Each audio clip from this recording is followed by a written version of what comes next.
گوتوبێژێکی دەگەل بەڕێز ئایدن سەزەر شارەزایە پەیوەندیên نێودەوڵەتی دکەم دەربارەی خۆڤەکشاندنا هێزên Tirkiyeyê li beşek ji bajêrên Sûriyê taybet li Îdlibê çima divî demî de.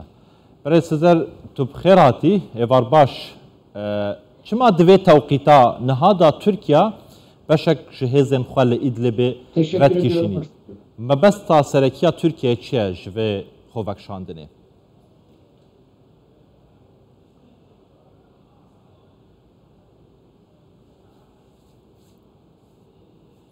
Aydın Sezer çekilme konusunda farklı haberler olduğunu derbarê vekşinê de hen agahîn cuda hene hen dibêjin rast e lê hin çavkanî jî dibêjin artêşa Tirkiyê ve nekişiya tenê cihê xwe guhertiye. Li gorî dîvçûnên te şopandina te rast e Tirkiya hêzên xwe vekşandîne yan ne? Türkiye'nin Suriye'deki pozisyonunun rewşa Tirkiye li Suriye ku diyar dike Rusya'ya Putin diyar dike. Taybet piştî şerê Ukraynayê pêwendiyên Rusya û Tirkiye li ser bingeheke nû tên çêkirin. Her wiha di prose helbijartinên Tirkiye'de Putin hevkariya Erdoğan dike. Di vê çarçovê de siyaseta Tirkiye li Sûriye taybet li ser İdlibê bi hemahengê Rusyayê dimeşe. Her wiha Erdoğan derbarê Sûriye'de behsa vebûnekî vekirinekê nû dike.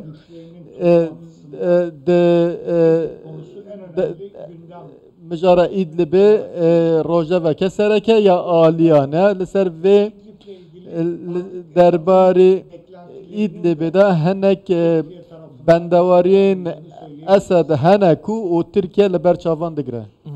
Hêzên Hesedê te behsa hêzên Hesedê kir dibêjin vekşandina hêzên Tirkiya li Îdlibê û li beşek li navçeyên Sûriyeyê mebesta wan ew e ku hêzên Tehrîr el Şam çekdarên Tehrîr el Şam bihên cihê wan bigirin şerekê di navbera hêzên Hesedê û Tehrîr el Şam duruzt bikin. Aya ev rast e ev mebesta Tirkiyeyê?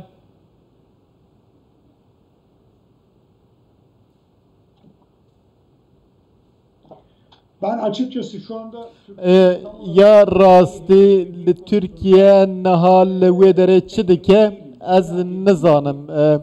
Wek li Îdlibê niha Tirkiye bi hemahengiya Rusya li gel bi pêwendiyan hin proseyek birêve dibe. Ev dira giştî Tirkiye'de ji eşkere nîne ji ber wê agahiyên nezelaltên nakoktên lê di demekê nêzik de baweriya min heye em ê agahiyên rastir bibînin. Taybet derbarê desteya Tehrîr Şamê de jî em ê zanyarên nû bigirin hin tişt zêdetir zelal bibin. Gelo hevkariya çekdarên girêdayî Tirkiye dikin yan jî şerê wan dikin gelek pirs hene. Li gorî şopandina te hemahengî hevkarî di navbera Tirkiya û desteya Tehrîr el Şam de heye di çi az de eger hebîtin?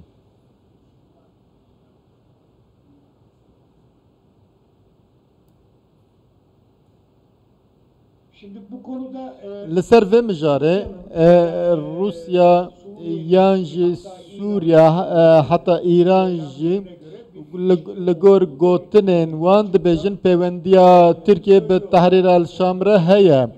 Divê warê de gumanekî nîne lê Tirkiye van rêxistinan wek rêxistinên terorê qebûl dike. Ev rewşekî wiha heye ji ber vê di navbera wan da di kîja astê de pêwendî heye meriv nikare tiştekî eşkere be. Baş e. Wezîrê Derfeyê Ordinê dibêje krîza Sûriyeyê pêwîstî bi roleka erebî heye. Projeyekî erebî heye ji bo çareserkirina krîza çend saleya Sûriyeyê. Di vê navberê de Tirkiya wê çi rolek hebe? اگر پروژه که عربی بکه و هوله به ترکیه و کریزا سوریه چاره سر ببه؟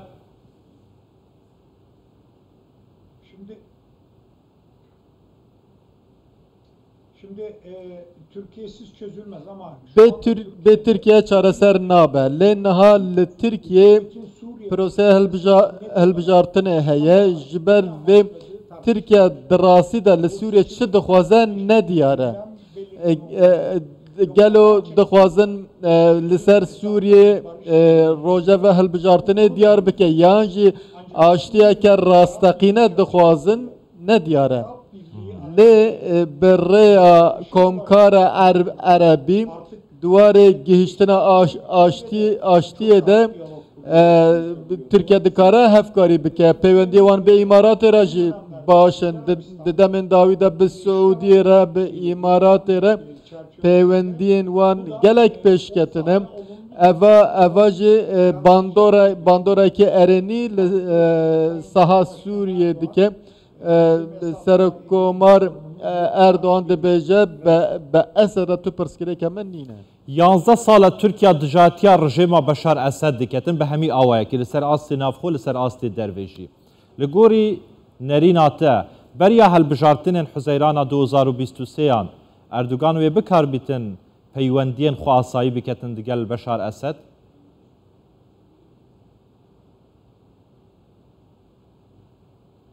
bunu iç politika amacı ev jibo siyaseta navxwe de bikar bîne ev prose aştî derve armanca xwe sereke dixwaze di siyaseta navxweyî de bikar bîne arman encam çi be birabe demên dawî de dixwazin penaberên Sûrî vegerînin dibêjin armancekî me sereke ev e درا گشتیا ترکیه دجی تشتکی وها دخوازه جبر به دخوازن دستلاتن ترکیه و به اسد را پیوندی دینن انجام چه بجی ده بکار بینه برس آیدن سزر شارزای پیوندی ناو دولتی لانقره تدگل ما بو گلک سپاس